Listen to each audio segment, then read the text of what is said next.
they admire men to get advantage. Oh, yes. Yes. A few days ago, there's a tall charlatan who said our president is a God-fearing man because he has not ill-treated the family of the former president. He said there is no evil man who treats well the family of the late former president.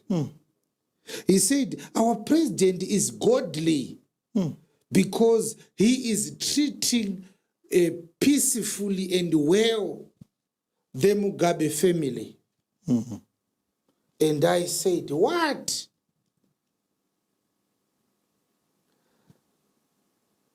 The humanity of a president is tested on the most vulnerable person in the society.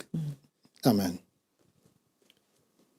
The Mugabe family does not need to be treated well. Yes. They are well to do. They have money. They can go and live anywhere of their choice. If we want to measure President Mnangagwa, we don't measure his godliness on how he treats the Mugabe family, which is a privileged family, a family that is living and basking in the coziness of privilege.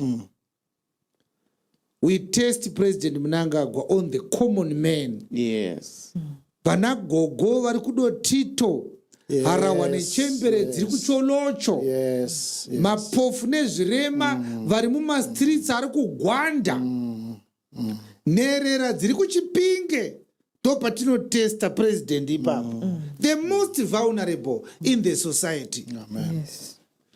Now we are hearing from a charlatan that a woman who is claimed to have kept billions of dollars stolen through a corrupt system presided over by a late husband is being treated well. Who cares how the former first lady is being treated?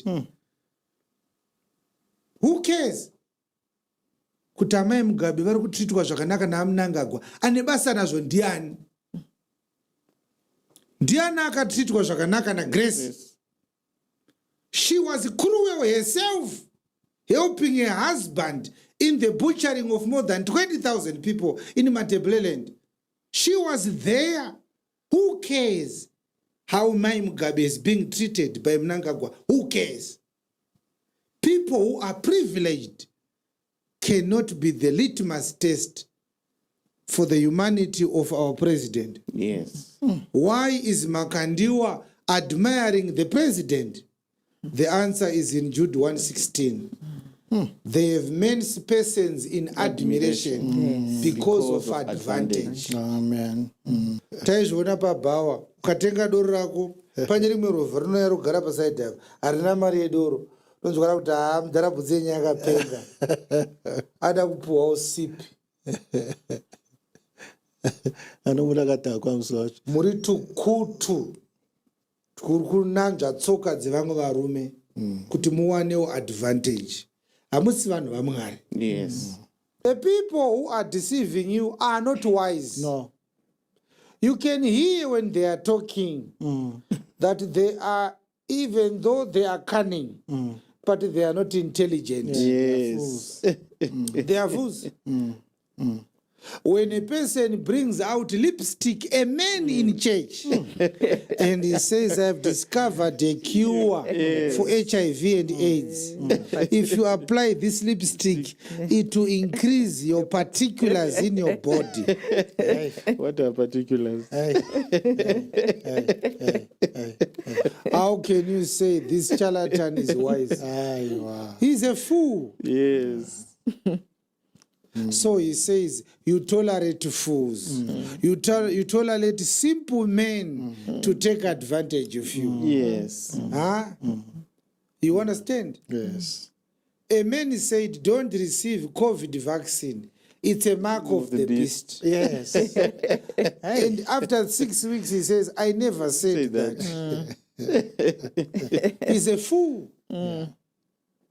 You understand?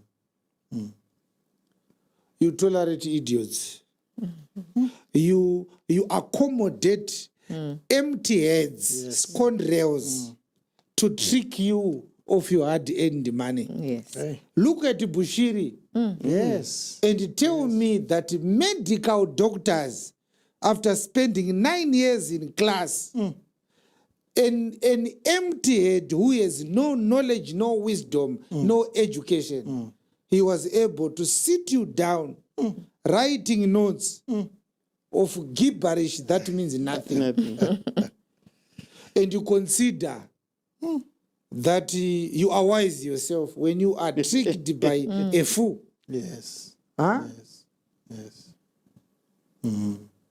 You accommodate idiots. Look at Mwazha. He said he went to England with Jesus Christ. And then they were going with Jesus Christ to Scotland. They wanted to cross a river. And Jesus was afraid of crossing the river. So he had to show Jesus how to cross a river. You tolerate idiots. Brethren, Charity, have you ever once tolerated an idiot?